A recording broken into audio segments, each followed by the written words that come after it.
PSA, we have a big bloody problem. Today we're going to revisit the Steph Curry video from a few days ago where we talked about someone doing some hanky-panky with stickers and placing them on rookie cards.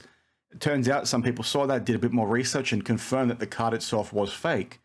Things don't stop there though, because there are 27 other ones also in PSA slabs that are also fake, that also have the dodgy looking stickers on there. There's a lot to talk to here, including, what PSA should be doing, how you guys can spot this moving forward. But more importantly, we also have a Fanatics owned business selling these counterfeit cards. So a lot to talk to here, a lot to unpack. Just bear with me as we do go through it all. Now, as I said, if you're not sure what I'm talking about, it's this video in question where we found a card listed on Probstein's auction on eBay that had a Steph Curry sticker placed on a rookie card. Now, this raised a lot of questions for me, quite obviously, because that card was not meant to have sticker autos on there, and it goes to similar trends we saw in previous videos that I've done where people have been confirmed to have taken stickers off, future year cards of players to place them on a rookie card to try and deceive potential buyers. Now, this one was made a little bit more concerning, similar to the other ones we've discussed, that it was in a PSA authentic slab. So that gives further substance to the potential buyer that that sticker was meant to be there, and, draws into question what basically happened, right? Because it makes it look as though that the person didn't get the card graded. They put a sticker on there, so this person thinks they're getting a steal, right? They're getting a Curry rookie for dirt cheap. And like I said in the opening of the video, it wasn't just the stickers that we should be concerned about, because a number of people in the comments said, well, you know what? The card is actually fake, Daniel. Did you notice that? And then since then, the likes of Auburn35 and Tiffany Cards, who have spoken to many times on this channel in the past, did a bit more research and they said, well, you know what? There's actually 27 other ones in PSA slabs that are also, fake and also have the dodgy stickers on there. Now, this is the Twitter thread in question that Tiffany Cards put together, that there is 28 possible fake 2009 Steph Curry rookies with stickers on them. And the first thing I want to quickly talk to here before we go into the specifics is what should have triggered me to know that this was dodgy in the first place. Now, when you get cards that are having an in-person auto done on them, right, PSA will, at the top of the card, say it is a trading card, like you're seeing here with this Luka. As you can see, in-person auto, they've said trading card, they've authenticated the auto. Also, like you're seeing over here with this, vintage baseball card, trading card, Johnny Pesky, and then basically go from there, they authenticate it. But what they've done for these Steph Currys is they've only said sticker, which indicates, obviously, they're only looking at the sticker, but maybe they know that this card is not genuine. So then the question becomes, if PSA is across the fact that this is a reprint or counterfeit Steph Curry rookie, why in the heck are they putting their business name on there? Because I know we've talked in the past around people that are buying things need to do their own due diligence, but I just would think that you as a business, PSA, would be wanting to protect your customers in any way, shape or form. And the way you would be doing that is not putting your brand name on a card that is a counterfeit or is a reprint or anything like that. This is an unofficial reprint, so we should be calling it a counterfeit. Now, what Tiffany Cards did that I think I explained a little bit earlier was to look at the cert number of that card on the Probstein auction that I explained in my prior video, and then basically went before and after that cert number in the PSA registry to see when or if there was any other Steph Curry rookies. And by basically doing that, he found that there was 28 total, one of which is being sold by a Fanatics owned business. Now, I'll quickly show you that. It's this website here, sportsmemorabilia.com. They are correctly saying that it is a reprint card, but that is the wrong word to be using, right? They're not saying it is a Steph Curry rookie, but they're also not saying that it's counterfeit, which in fact actually is. And for those of you that are saying, how do you know this is a Fanatics owned business? If I just zoom in over here, if it lets me bring it down, very bottom there, you can see Fanatics owned. I'm not sure what that yellow text is, but you can sort of see that for yourself. So as I mentioned, Tiffany Cards did his research, Auburn35 did their research, and they provided me with a link to a website that helps you spot how to know whether these are fake or not. And there's basically 4 key tests, 2 of which are a bit difficult to do in person, or unless you're in person, being the extra gloss check and the incorrect cardstock check. But the blurry Topps logo and the wrong size/font apparently is a clear-cut tell, and I've spoken to those 2 guys as well as many others, and they've said, yes, all 28 of these look very much fake or very much like counterfeit type cards.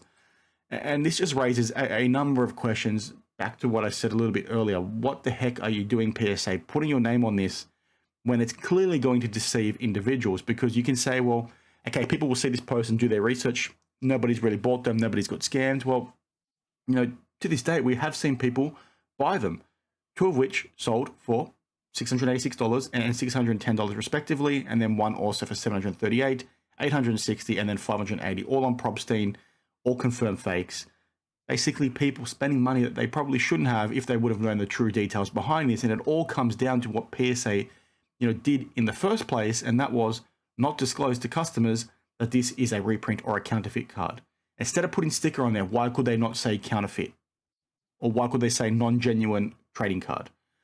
It's just unacceptable. I don't think you should be putting your name on this at all unless those kinds of labels are basically put on there, because it is unfortunate for potential buyers. Now, people will say the same thing they said in the comments of the last video.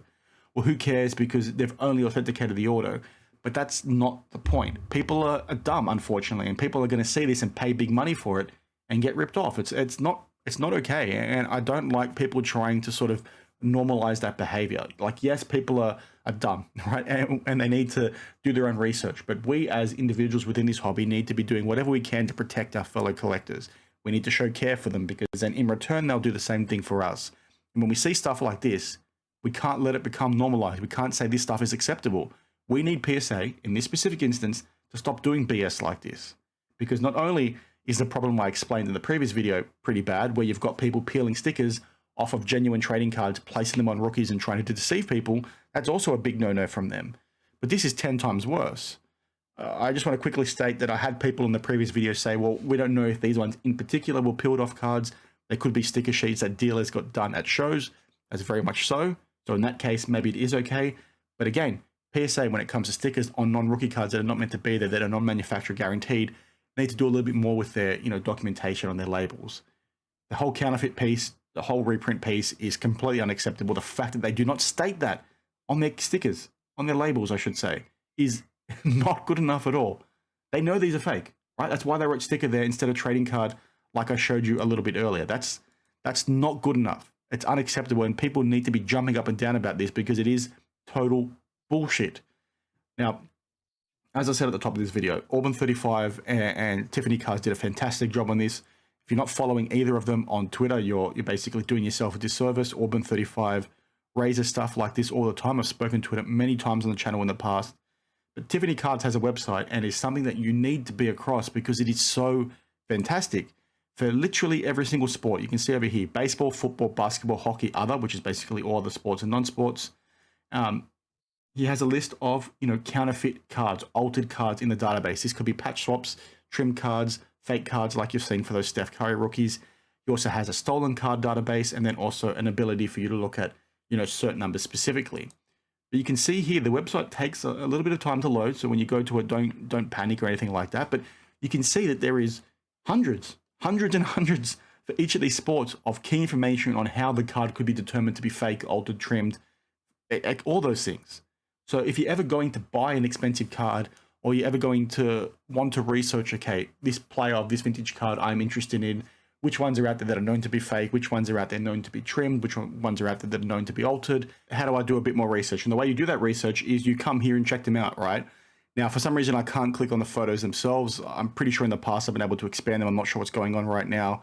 Might just be how my browser is set up. But that is something you need to be researching, because it is super helpful. And sort of like I said, there is the same sort of thing for baseball, football, hockey, etc. Now, there's got some tips and tricks on here, how to navigate it.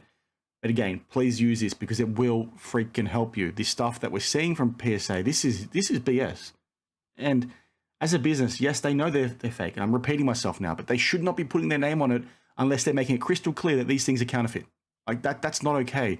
You've got a Fanatics owned business, right? Sitting here saying it's a reprint card. It's a counterfeit card. It's not reprint. So what the heck are you doing, Fanatics? I'm fairly certain, I've not been able to corroborate this myself, but in my original video, I spoke to the Probstein listing, and I had somebody in the comments tell me that Probstein have responded and they've said it's a reprint card. It's not a genuine card, but they're still comfortable selling it. Again, Probstein, if you know these things are counterfeit, why aren't you saying they're counterfeit or reprint in the title? Because the last I checked, that wasn't the case. And the last I checked, as a business, you won't be protecting customers. So similar thoughts to what I gave to PSA. Why are you allowing this to end up on your auction house? Why are you allowing this to end up on your platform? You've got no need to do it. You make a lot of money as it is. It just seems overly greedy, and just one of those things that impacts, uneducated buyers. And like I alluded to earlier, we need to be protecting as many people as we can in this hobby, because I hate seeing people get scammed. I hate seeing people get ripped off, and this shit just happens more and more. It happens all the freaking time. So it is what it is. Call me negative, call me whatever you want, but, you know, I'm just a guy trying to help, so apologies for swearing, but this stuff, you know, really pisses me off. So please share your thoughts down in the comments below, and I will see you in the next one. Cheers.